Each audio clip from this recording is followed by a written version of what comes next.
Hello good morning friends. வாங்க இன்றைக்கி நம்ம எம்வி விலாக்ஸ் ஆஃப் மலர்விழி சேனலில் பார்க்க போகிறது சூப்பரான ஒரு பாவக்காய் பக்கோடாங்க.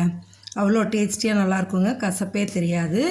பாவக்காய் சாப்பிடாத குழந்தைங்களுக்கு நீங்கள் இப்படி செஞ்சு கொடுங்க, அவங்க விரும்பி சாப்பிடுவாங்க, கசப்பெல்லாம் இருக்காதுங்க. அதே போல் நான் என்ன ப்ரிப்ரேஷனில் எப்படி செய்கிறேன்னு பார்த்துட்டு செஞ்சு கொடுங்க. சூப்பராக கிறிஸ்பியாக நல்லா மொறுமொறுன்னு இருக்குங்க. இதுக்கு தேவையான பொருள் பார்க்கலாம். பாருங்கள், 2 பாவக்காய் நல்லா கழுவி எடுத்து வச்சுருக்கேன். பாருங்கள், இந்த 2 பாவக்காயை நான் 2 எடுத்துக்கலைங்க, 1 தான் நறுக்கணும். அந்த பெருசாக இருக்க 1 நறுக்கிட்டு 1 வச்சுட்டேங்க. ஏன்னா இருக்கிறது 3 பேர் போதும் எங்களுக்கு, அதனால் 1 மட்டும் நறுக்கிட்டு உங்களுக்கு தேவையான அளவு நீங்கள் செஞ்சுக்கலாம். இந்தமாரி ரவுண்டாக ஸ்லைசஸாக நறுக்கி டேபிள் சால்ட்டு நல்லா போட்டு எல்லா காயிலும் படுற மாரி நல்லா பெசரி எடுத்துருங்க. நல்லா உப்பு எல்லா பக்கம் படணும். படும்போது நல்லா இதாகும். இந்த சமயம் என்ன பண்ணுறீங்கன்னா, கொஞ்சம் வெந்நீர் வெதுப்பாக வச்சுக்கோங்க. வார்ம் வாட்டர், நம்ம கை பொறுக்கிற சூடு இருந்தால் போதும். அந்த அளவு வெந்நீர் வச்சு இந்த உப்பில் நல்லா காயை பரட்டிட்டு அந்த வெந்நீர் அதில் ஊற்றி மூடி வச்சுருங்க. ஒரு 15 நிமிஷம் அந்த உப்புலையும் அந்த வெந்நீர்லேயும் அது 15 நிமிஷம் ஊறட்டும். அந்த ஊறுச்சுன்னா அந்த கசப்பெல்லாம் கொஞ்சம் குறையும். குழந்தைங்கள எப்படியாவது பாவக்காய் சாப்பிட வைக்கணும்னா இந்தமாரி செஞ்சுக்கலாங்க. அவ்வளோதான். மூடி வச்சுட்டு நம்ம மற்ற பொருள் தேவையானதெல்லாம் எடுக்கலாங்க. இது அப்படியே ஊறட்டும். 15 நிமிஷம் கழித்து இந்த தண்ணியை வடித்து வெறும் காயை மட்டும் எடுத்துக்க போகிறோம். சரிங்களா? இப்போ அதுக்கு இடையில் நம்ம மற்ற பொருள் என்னென்னு பார்ப்போம்.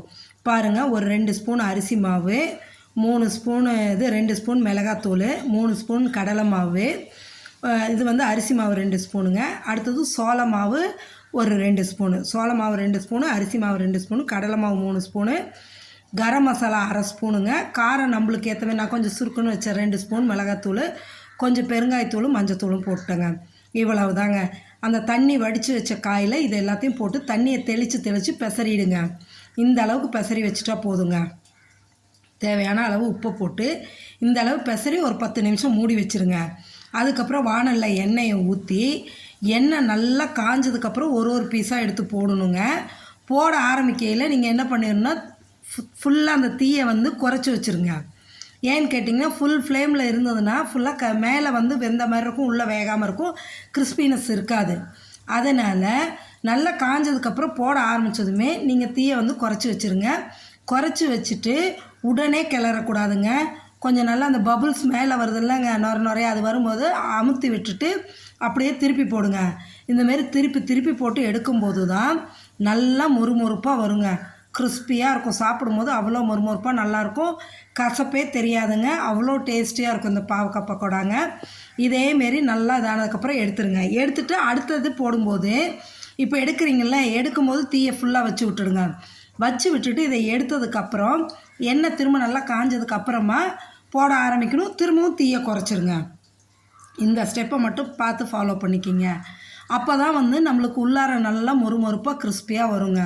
வந்ததுனா தான் சாப்பிட்றதுக்கும் நல்லா மொறுமொறுப்பாக இருக்கும். குழந்தைங்களும் விரும்பி சாப்பிடுவாங்கங்க இந்தமாரி செஞ்சு கொடுத்தோன்னா. இதே மாதிரி நம்ம பெசரி வச்சுருக்கோம் இல்லையா, எல்லா பாவக்காயும் இந்தமாரி போட்டு கொஞ்சம் கொஞ்சமாக, ஆனால் ஒன்றா தான் போடணுங்க. பீஸாக தனியாக போட்டு எடுக்கும்போது தான் நல்லா வரும். சூப்பரான பாவக்காய் பக்கோடா நீங்களும் செஞ்சு சாப்பிட்டு பார்த்துட்டு எப்படி இருக்குன்னு கமெண்ட் செக்ஷனில் சொல்லுங்கள். மறக்காமல் உங்கள் ஃப்ரெண்ட்ஸ் அண்ட் ரிலேட்டிவ்ஸ்க்கு ஷேர் பண்ணுங்கள். நம்ம சேனலை முதலாக பார்க்குறவங்களா இருந்தீங்கன்னா மறக்காமல் சப்ஸ்கிரைப் பண்ணுங்கள். சூப்பரான இந்த பாவக்காய் பக்கோடா எப்படி இருக்குன்னு நீங்களும் செஞ்சு பார்த்துட்டு சொல்லுங்களேன். நான் செஞ்சது சூப்பராக இருந்ததுங்க, டேஸ்டியாக இருந்தது. இது வந்து எல்லா சாதத்துக்கும் சைட் டிஷ்ஷாகவும் யூஸ் பண்ணலாம், ஈவினிங் ஸ்நாக்ஸாகவும் எடுத்துக்கலாம். சரிங்களா? Okay, thank you viewers.